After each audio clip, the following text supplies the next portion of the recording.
Back on the Rob Dibble Show, time for the first Dibbs question of the day. Ben Darnell, Adam Giardino in for Dibbs. First Dibbs question of the day brought to you by our friends at Trantolo. Trantolo, fighting and winning for injured victims in our area since 1938. First Dibbs question of the day. Giardino brought one during the break that we might want to go with instead of this one. We'll do both of them. The first one was the one on the paper. That was, what was the best and the worst of the Tom Brady roast? Just basically, what were your thoughts on the Tom Brady roast? You got any? I loved it. I loved the love. I loved the concept of it, and I know it's probably, PR. Wow, I wrote that down. I wrote PR down. Yeah, it's PR, right? I mean, Tom Brady it's to show, okay, I can laugh at myself, and that's all that it is. And it's setting him up for his second career, whatever it's going to be over the next 40 years in the public eye. I thought with Bill Belichick as well, it was PR. Maybe the whole relationship of Bill Belichick. I don't know. Maybe because I'm not from this area. And before I got here, I was a huge Patriot hater. And I kind of fell in love with Tom Brady when he went down to Tampa Bay. Tampa Bay. I like that Tom. And then it was like last night, or I don't even know when it was because I'm catching up with it, just finding it all through the internet and hearsay. Started to hate him again. Yeah. Who's this guy think he is? Get out of here. I thought one of the best lines catching up with everything was what he said. He said, hey, the NFL spent $20 million to prove I more than probably not deflated footballs. If you'd have just given me the $20 million, I'd have just told you I did it. Save you time and money. See, I think maybe it's my Colts fandom as well that's kind of boiling over inside. Yeah, I think that's what it is. Yeah. I guess you and I have never really taken a dive into that.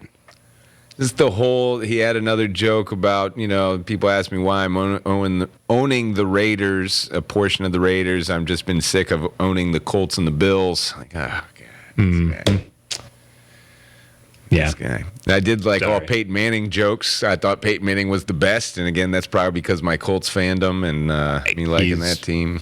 No, he is. And as a Patriots fan, I can at least admit that. Now, there was somewhat of a Will Smith moment. I don't know if you guys have seen any of this reaction. Jeffrey Ross, king of the roast, he went there with Mr. Kraft in massage parlors, and Tom Brady walked up to the dais and went to, I can't even say because there was a lot of profanity. The whole thing. And this was laced with some profanity as well, but told him to never do that joke ever again.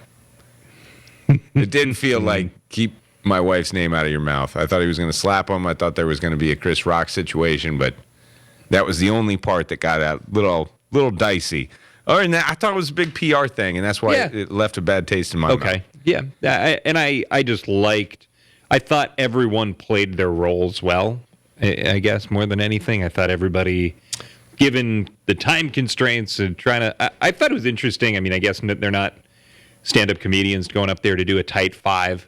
But I thought that some of the time limits, they could have weeded out some people. Not that anybody did a notably bad job, but, for people going up there and being like, hey, I got 60 seconds to rip through some jokes. And it's like, well, why don't you give them 2 minutes? One question. Kardashian?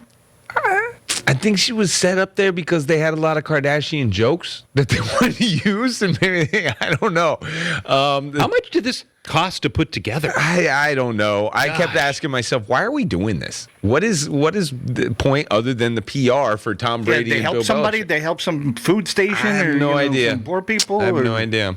The question Giardino brought to us during the break is, if you were given, 26 minutes a game? 32 minutes a game over 82 games, so that's a whole entire season. Starters minutes in the NBA. That's about 2,600 minutes total. Yeah.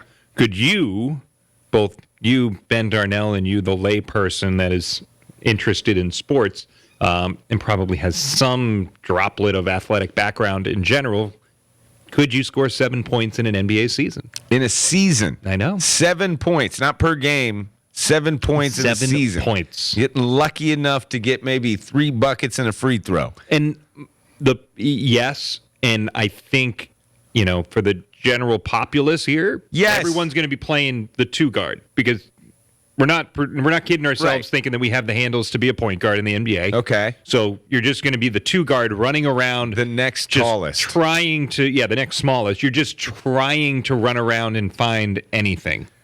I'm saying for sure. A full season, 7 points. Man, I might have a week where I get 3 or 4 buckets. Kurt? I'll be pointless. As you often are on this show. I'm 51 and 5'7" or 5'8". There's what do you no think way is going to happen? Nothing. A ball's going to roll your way and you can't ollie that thing like granny shot style and it's not going to go in every now and then. You're going to get fouled. They're going to try to put you on the free throw line.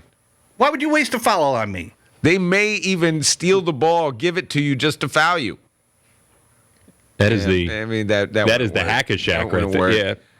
I feel like I understand that they're extremely tall. Like even the point guards are 6'4", and when we look at a basketball game, we all think that they're normal people, but they're all standing proportionately next to each other. So they like the 7-footer makes the 6'4" guy look small, but when we all get out there, we would be dinky compared to these guys. But I have to imagine that the ball is going to roll my way somehow where I am open for an easy look.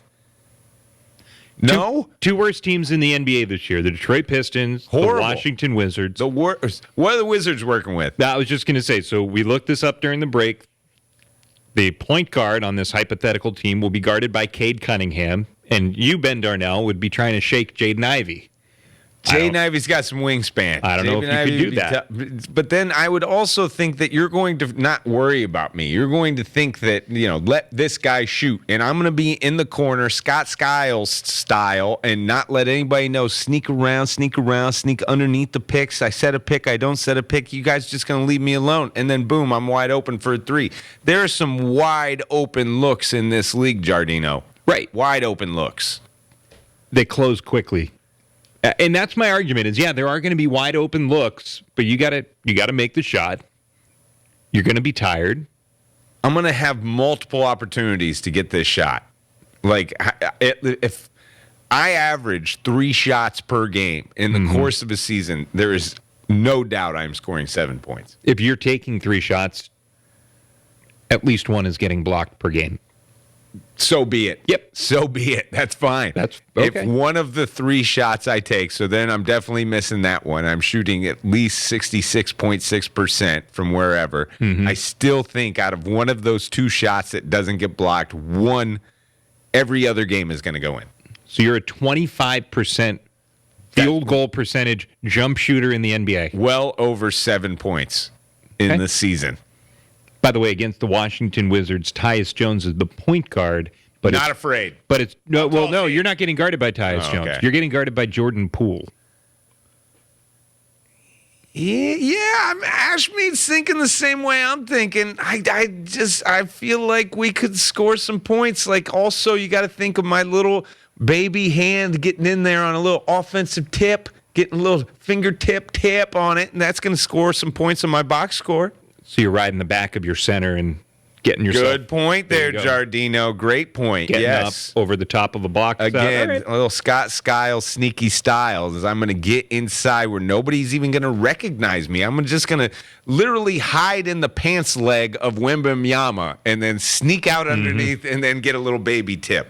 Easy. 3 rats stacked on top of each other in a trench coat style. Didn't think about that move. That now could we work. could, Kurt. Yep. This is where you come in. You got What else you got? Anything involving me is going to be too slow to get any points or have the ball at any point. I don't see myself moving. I'm going to be standing in the same place, and the defense is going to be like, to hell with this loser. I'm not even going to look at him. And then that's when, boom, I hit you. Smarter, not harder. Exactly. Smarter, not harder. That's why you're here, Giardino. We're working smarter while everyone else is working harder. Who we had from the weekend. Ooh, you weren't a part of the picks. You can just make fun of us. Love it. Dibbs was hot once again. He has been hot for 3 weeks in a row. Let you know who we had after we made our picks on Friday when we come back.